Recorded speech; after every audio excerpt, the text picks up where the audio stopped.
महंगाई की बात करेंगे तो कहेंगे अमेरिका में महंगाई क्यों नहीं है, यहाँ महंगाई क्यों नहीं। कमाल की बात करते हो आप, हमारे हिंदुस्तान की बात तो कंपेयर अमेरिका से करोगे, चाइना से करोगे, पाकिस्तान से करोगे, लेकिन हिंदुस्तान की बात नहीं करोगे। ये समस्या है। अनुराग जी शांत होके एक बात बताइए, आप कहते हैं लोकतंत्र नहीं है, यही बोला गया ना लोकतंत्र नहीं है, और अक्सर इसका नगाड़ा ढोल सब पीटा जाता है कि लोकतंत्र समाप्त हो गया है। अब आप वाइस प्रेसिडेंट की मिमिक्री कर रहे हैं और उसका वीडियो बना रहे हैं, वो भी संसद के परिसर में। इससे बड़ा लोकतंत्र और क्या चाहिए सर? और क्या करेंगे लोकतंत्र के अंदर? कोई तो सीमा रखेगा विपक्ष। ये विपक्ष सारी सीमाएं लांघ चुका है मोदी के विरोध में। वही देश के उपराष्ट्रपति जी कहते हैं मैं जाट समाज से आता हूं, मैं किसान का बेटा हूं। आप बताइए जो महिलाएं जो नहीं जो बेटियां बैठी थी वो किस समाज की थी? जो मेडल देश के लिए जीत के आई थी, तब आवाज कहां गई थी? किसान धरने पे बैठा था, किसान की मौत हो गई, तब आवाज कहां गई थी? ठीक है, मैं बताता हूं कि आप इस तरह की बातें करके मुद्दों को भटकाइए नहीं। जी जी okay, Sudhanshu Trivedi 20 second, then Maluk Nagar ji को प्रसारित बात करता हूं। ये भदौरिया साहब मुझे बधाई दे रहे हैं कि नहीं दे रहे हैं? आप बधाई के पात्र हैं। अरे आपको बधाई है, बहुत बहुत बधाई। अमीश जी आपको बधाई दे रहे हैं, आपको सत्ता पक्ष बधाई दे रहा है, लेकिन दिक्कत है कि ये तो आपकी चिंता है कि इन्हें ज्यादा मत बोलिए, इन्हें ज्यादा मत बोलिए, अभी आप ही की जगह पे आ जाएंगे। बोलिए। देखिए जी, ये संसद के अंदर की बात कर रहे हैं, ये तो वो सरकार है जिसके दौर में जानते क्या हुआ था? उत्तर प्रदेश विधानसभा में खून खच्चर हो गया था। केसरीनाथ त्रिपाठी जी स्टेचर पे ले जाए गए थे। कलराज मिश्रा जी आज गवर्नर है, इनका भी सर फूट गया था दिसंबर 1993। और जानते किस मुद्दे पे?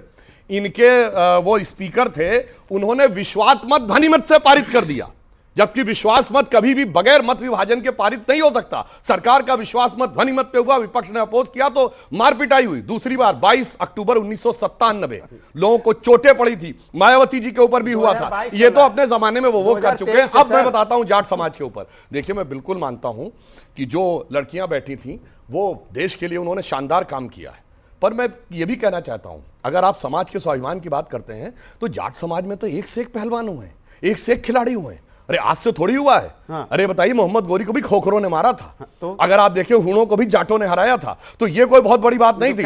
अगर जाट समाज से पहली बार उपराष्ट्रपति हुआ देश के सर्वोच्च संवैधानिक संस्थान में, दूसरी बात और उसका मजाक उड़ाया गया। हमने जात जनगणना मजाक नहीं उड़ाया। अमित जी जात जनगणना की बात बोलो तो कहेंगे जाति जनगणना नहीं कराएंगे, लेकिन जात के नाम पे वोट मांगना होता है तो तैयार हो जाते हैं। आप जातिगत जनगणना के पक्ष में हैं, एक मलूक नागर, अगर विपक्ष जातिगत जनगणना के पक्ष में है तो वो उनको राइट देता है कि वो उपराष्ट्रपति का मजाक उड़ाएं, उनकी मिमिक्री करें और फिर बोले यूट्यूब में भी तो ये होता है, टीवी में भी तो ये होता है, किसी कॉमेडी शो में भी तो ये होता है, मिमिक्री होती है।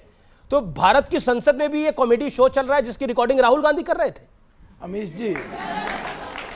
जी 17वीं लोकसभा का सबसे ज्यादा इशू रेज करने वाला एमपी आपके बीच में है, रैंकिंग 1, तो टाइम देना प्लीज। जी देखिए पूरी बात को इस तरह ले सकते हैं, जब वो अंदर घुसे और भागे जिधर माननीय प्रधानमंत्री, माननीय गृह मंत्री और माननीय स्पीकर बैठते हैं, तो उस समय ये लगा कि बहुत नजदीक है जो एमपी बाहर भाग रहे हैं, ये पीछे से उन्हें ठोकेंगे, हम भी भागेंगे तो हमें भी ठोकेंगे।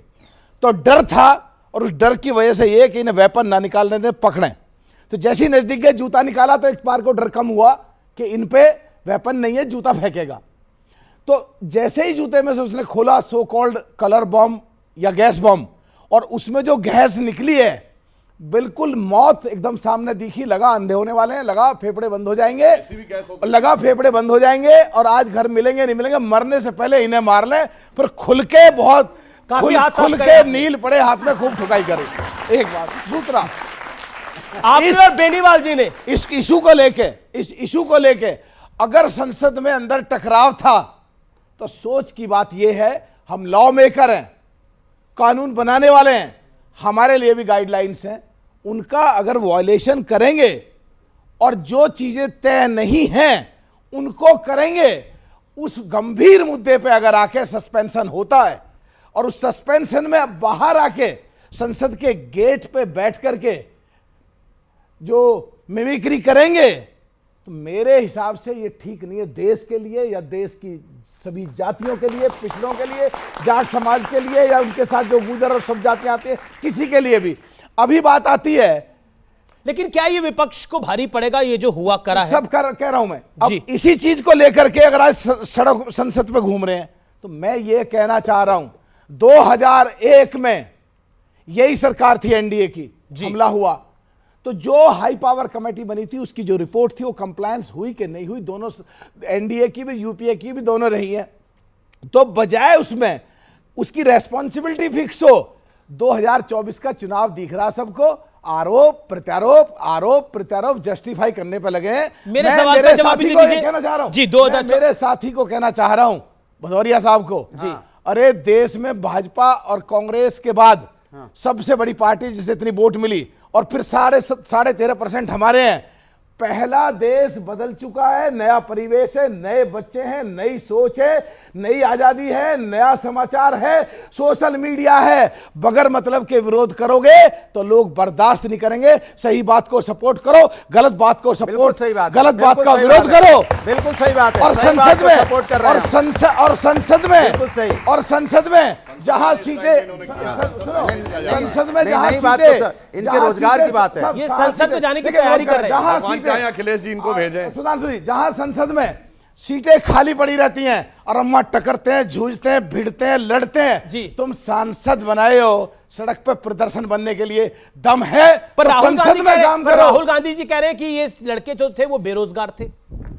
सब देखिए, अगर मान लो आज ये खबर चल रही है और उसे जस्टिफाई कर रहे हो, चाहे वो सो कॉल्ड कोई भी लीडर हो, कोई भी सो रिपोर्टर कॉल्ड नहीं, हो, राहुल गांधी है कोई जो वीडियोग्राफी कर रहे थे। राहुल गांधी हो या कोई भी लीडर हो या कोई भी रिपोर्टर देवगन साहब हो, अगर इसको जस्टिफाई करते हैं तो ये बिल्कुल गलत बात है। विदेश में बैठी ताकतें जो देश को तोड़ना चाहती हैं, विदेश में बैठे आतंकवादी जो देश को कमजोर करना चाहते हैं, विदेश में बैठे लोग जो जी। देश की तरक्की से जी। खुश नहीं है, जो देश की तरक्की से खुश नहीं है, बस खत्म कर रहा हूं, जी। तरक्की से खुश नहीं है, उनको हिम्मत बढ़ती है कि इस देश की संसद में भी घुसा जा सकता है। इसलिए किसी भी कीमत पर जस्टिफाई नहीं करा जा सकती है। ठीक है, ठीक है।